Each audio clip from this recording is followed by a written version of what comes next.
Hey guys, it's Psychosis here, and well, today I have another book review, and today I'll be reviewing the Swords Trilogy by Michael Moorcock. It's probably, yeah, it's reflected, but yeah, so this is just a trilogy, a book trilogy that I got. It's super rare, I haven't really seen a whole lot about it, and as you can see, my copy's pretty old and kind of wrecked and damaged with time and usage and traveling and stuff. I traveled this book a bunch reading it, and yeah, as you can see, the cover is pretty cool. It's got the main character, another more main character, but not the main character. And yeah, it's a pretty cool cover. And like I said, this is actually a trilogy. It's 3 books all in one book, and combined, it's about like 400 pages, 400-ish pages. See, it's kind of a thicker than it actually is. And it's actually fun. This book is like a book within a book within a book, basically.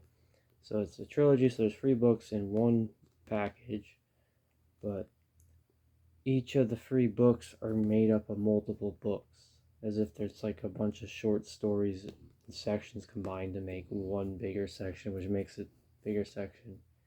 And yeah, so that's this book. And this is my first Michael Moorcock book I ever read, so I was kind of excited about that. And my first sword and sorcery book, I'd say, like full-fledged sword and sorcery.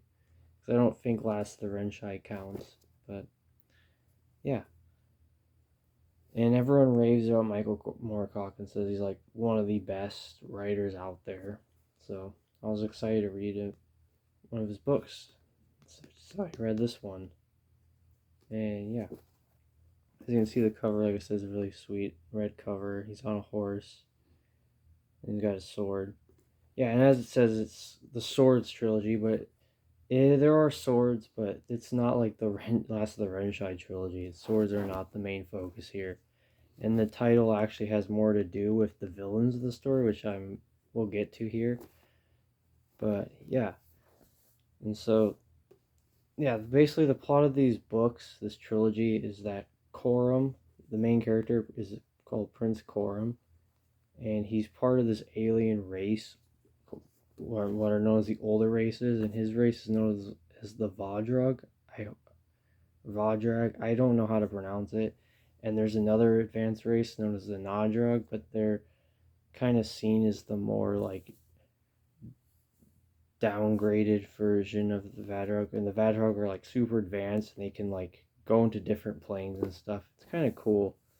And that's this world. It's like a weird fantasy sci-fi world where there's like different planes of existence. It's really cool. But anyways, he's part of the Vadrag race, and he lives with his family at a castle. But then mankind, known as the Mobden in this book, they're they're the villains. It's kind of interesting, and they're not really that advanced, but they go on like a war campaign and basically kill all of the Vadrag except for him. And so his father sends him to like talk to the other people, but every time he comes to like warn them, he comes too late and they're all destroyed. And then when he comes to his castle, he finds his whole family like slaughtered.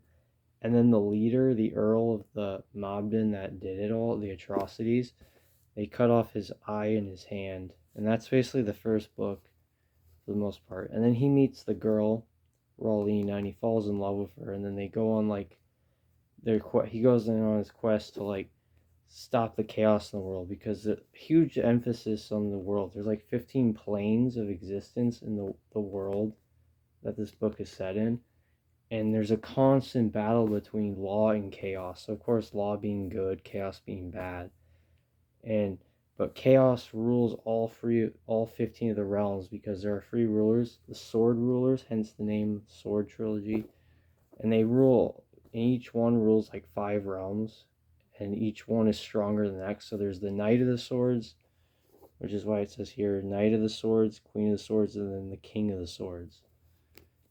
And each one's stronger than the next and rules 5 planes.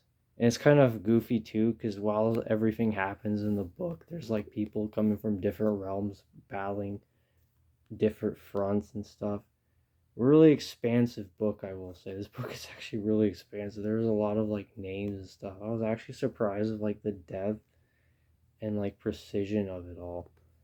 And I see why people like Michael Moorcock. The writing is really good. Like I like the prose and how he writes. And I also it's kind of goofy too, but everybody talks so proper in this book as well. Like just their English and the way they communicate with each other, it's all proper and fine. Like how olden day talk basically, and it's kind of funny because like I describe it kind of like SFF sci-fi fantasy because it's like there's flying ships and there's like magic and knights and stuff, and it's but then, like I said, there's like realms of existence and different places of existence and gods and yeah, all that different kingdoms. It's wild. There is a lot in this book. I say book, but like I said earlier, it's like 3 books, which are multiple books. But yeah, 400 pages. This has way more depth than a lot of other books I've read in my life. I was actually really surprised. And it being for my first official sword and sorcery novel, I actually got to reading front to back. This book was actually pretty good. And yeah, but of course, it's not perfect. Nothing is ever really perfect. And yeah, I will. But and of course, there are a bunch of cons with this book, though, and it'll sound like I probably don't when I start going over the cons of this book. It'll probably sound like I hate this book. It's not. I don't. But yeah, first off, the main character he kind of stumbles in places. Like he's not really the most likable character. He's not my favorite character in this entire book. That would go to like the fourth wall character who's got like this flying winged cat who basically tells them all things of what he's experienced and helping other heroes. And yeah, there is a crossover with some of Michael Moorcock's other characters in this book. It's really silly too because of all the planes of existence and stuff. Yeah, Coram's not really the best character and he doesn't really do a lot. Like he's basically you find out that he's helped a lot in a lot of ways. And he doesn't really do a lot of the things in the book on his own merits. Which is kind of eh. And then the whole Rawlina and him romance is silly at the beginning of the book. And yeah.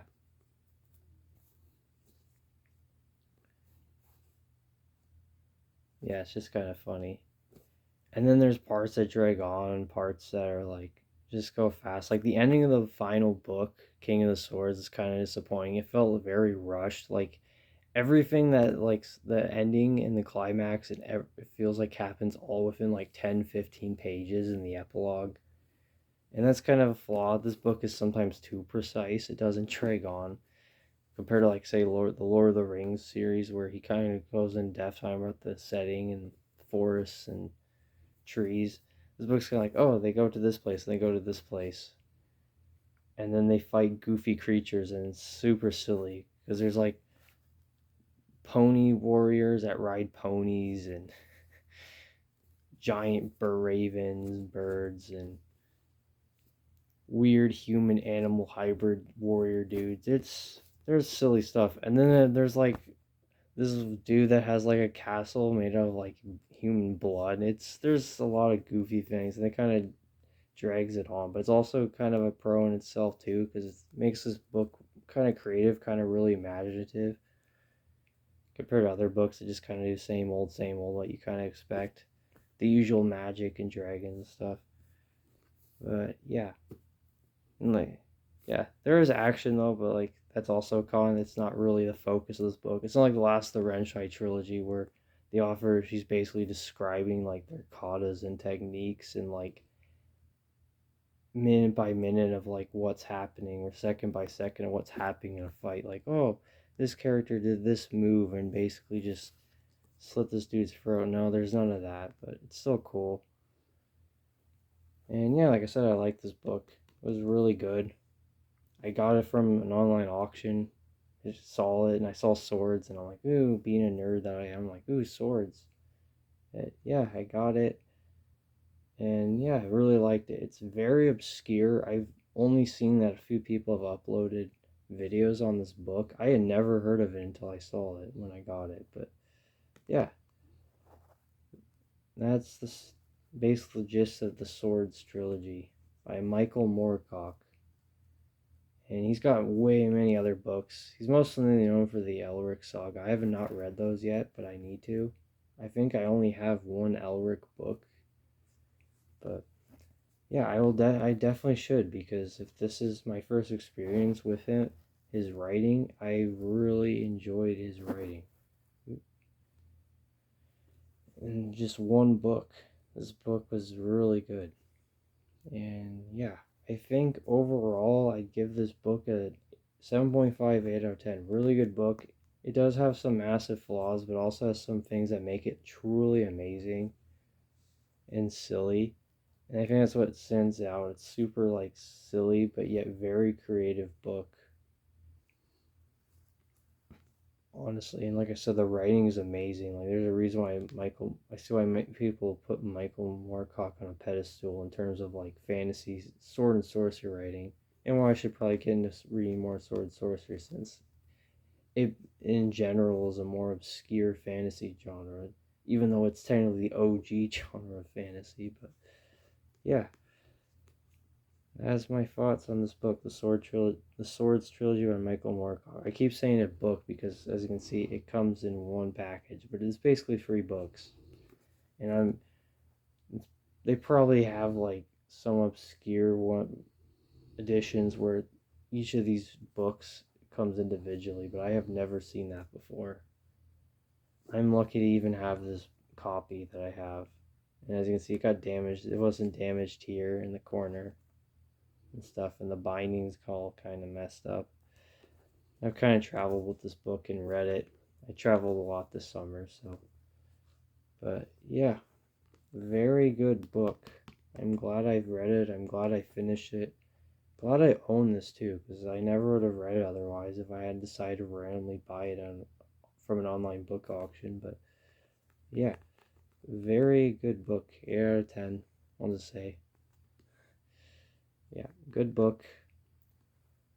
I could see myself reading this again, and this is definitely a confirmation, like I said, that I should read more Michael Moorcock, because he seems like everything people say he is, and it's not just hype train and people just follow the leader on opinions and just saying what everyone else says. So yeah, that's my review of this book, The Swords Trilogy. I hope you all enjoyed this review. If there's any other books you want me to review, I'll definitely review them. I definitely need to read more. It's just been hard with school, but yeah, I will definitely read more. There's one book I'm reading, but it will take a long time to finish the review. Or the book, I should say. It's a longer one compared to this. But yeah, that's the Swords Trilogy by Michael Moorcock. My review of it. And yeah, I hope you all enjoyed the review. And just let me know what you think in the comments, and I'll see you all next time. Goodbye.